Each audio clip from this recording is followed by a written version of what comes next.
Good morning, everyone. It's time to gather at the table again.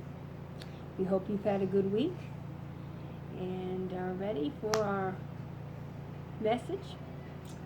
We've been trying. This is our third time, and third time's the charm, they say. We hope so.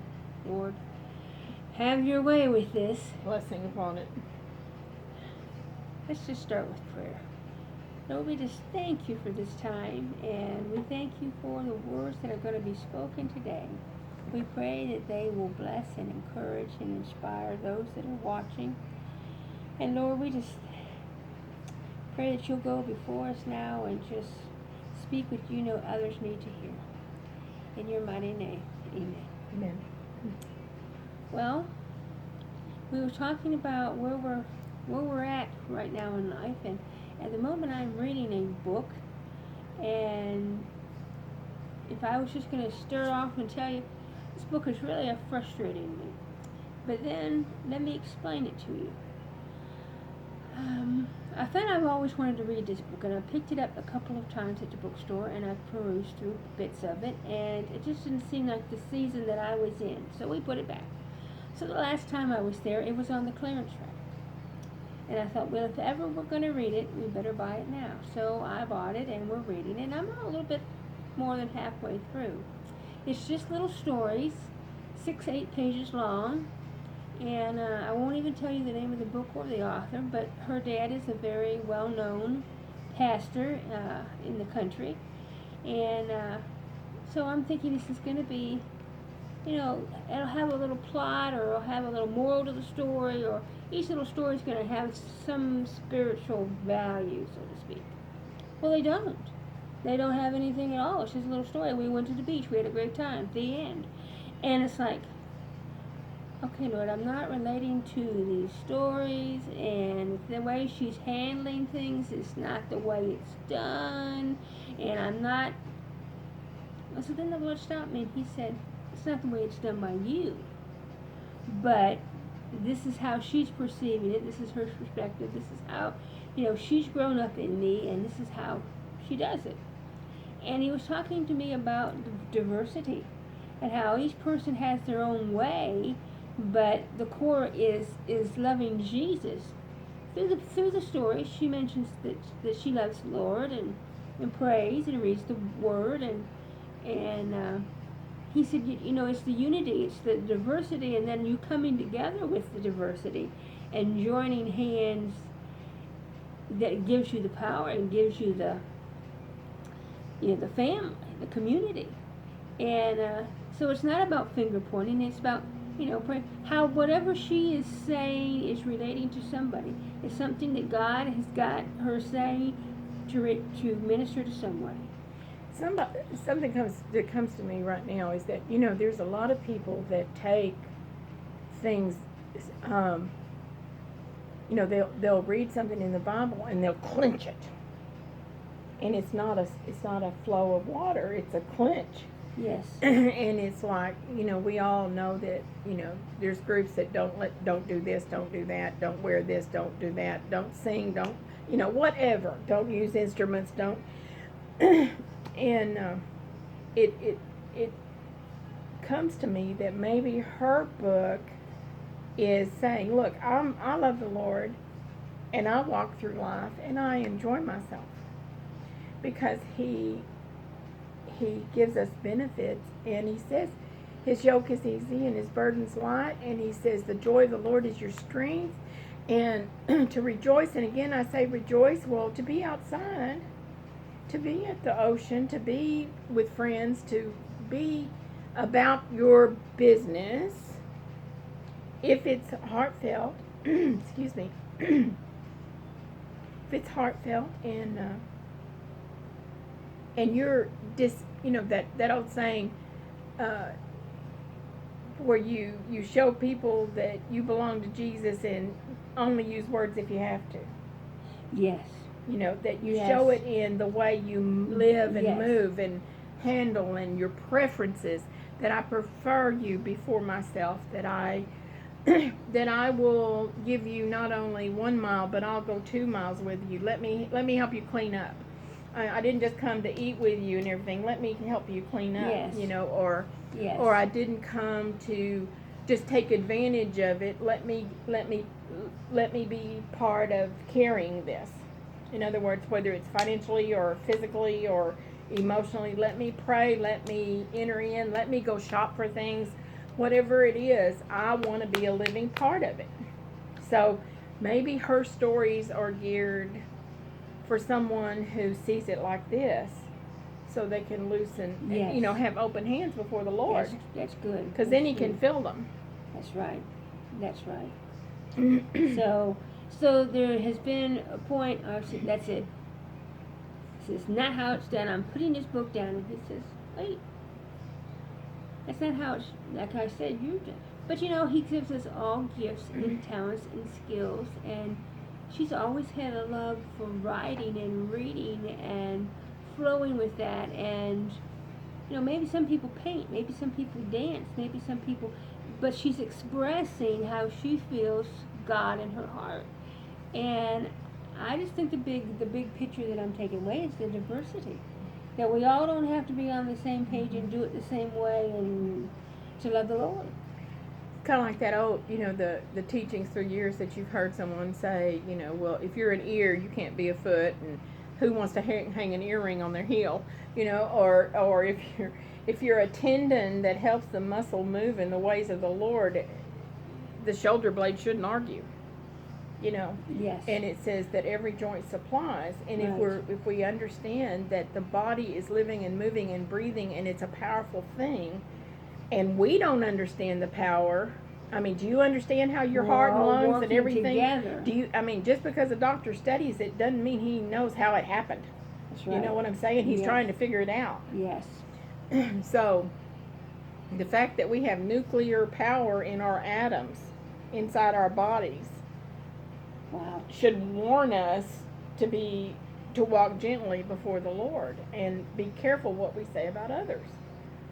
Ooh. Power is there. Yes. Yes. And how you're saying, the shoulder and the foot, each one of us join together to make the body. Mm-hmm. So we all come together, and with different perspectives and different talents and Mm-hmm. so forth. And so it's been eye-opening. It's like, wow, I've never seen that perspective. Wow, I've never looked at it that way. So, yeah, we need to have the diversity. And we need to come together with it and not just say, that's not how it's done. Well, that's how it's done for her. That's how He's using her. And this morning the Lord was telling me that that just because you're revisited with trouble, it doesn't mean you failed. It means that what He said, when the enemy will go away for a season and come back, He said not only does He do that so that you will be hidden in Me now and know that I will rebuke him and that I will be your high tower and your refuge, but it comes back to see if you have taken on My likeness. Yes. In other words, if you're dead to yourself, you don't complain, you don't fight back, you don't take offense, you don't murmur and complain, you don't mutter under your breath, and you don't wrap your arms in front of your chest like nobody's going to change this. Yo, wait a minute. Mm-hmm. And so if you're dead to yourself, and I know yesterday he had basically said, it comes down to it, are you yours or are you mine?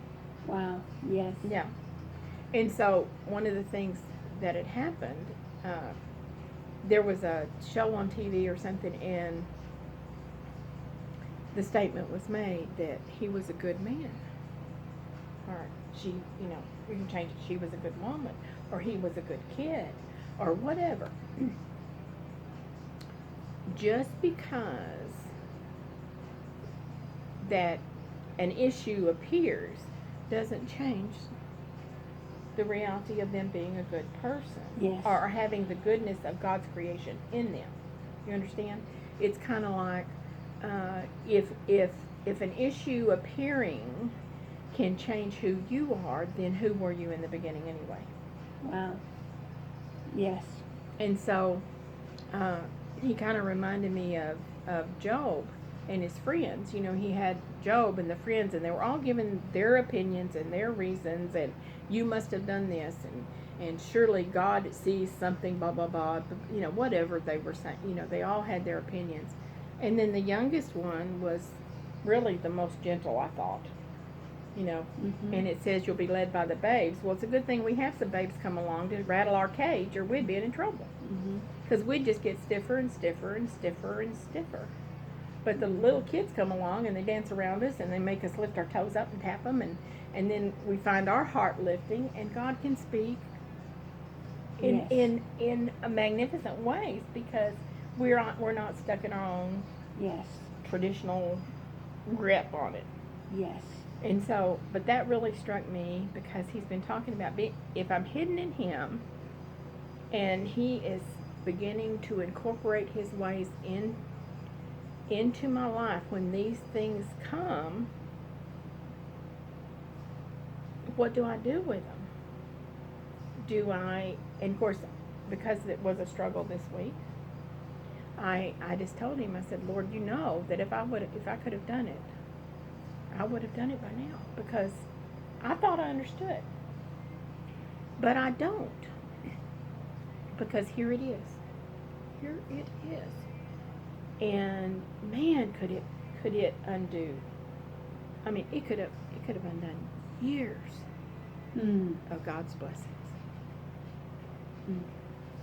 And the decision to just stand there and wait on him. To stand and wait. And he began to talk about common demand, that all temptations are common to man, that your commonality of your own problems is one thing, that you try to not look too close. Well, so do they. And you know it's the inner things that defile, the things that you keep pushed down, that you don't want to deal with, and your pet pity party thing, or misery loves company, whatever it is on the inside, that when you're miserable, it'll rise up and just give you company. So it's a decision. This day, Lord, you said you will guide my path. You will fill my life. You will give me strength, and the joy of the Lord will be it. And I'm going to rejoice in the fact that I've got you to come to. I've got you to come to. I've got you to turn to for help. I don't have to give in to that old way. I may not know what to do right now, but I'm going to wait on you. That's it. That's it. Because if we sit in his presence and we wait, and he sees that, we are seeking his face, we are seeking God, we're seeking answers. He will answer. He will tell us what to do and what needs, and that's very important, to be able to just sit and wait. And it's hard in these days of instant everything. Okay, we sit for 5 seconds and say, okay, don't you have it answered yet? Well, it may take a little longer than that, and then we have to wait on God's time, and God knows exactly when we need the answer, or we need whatever it is. And sometimes that waiting is for that area inside that's got such, it's like if something was planted when you were young, or a teenager, or even a young married, or whatever age that you went through any kind of, it's like if it's set there, it's dug in. Yeah. And so many times we forget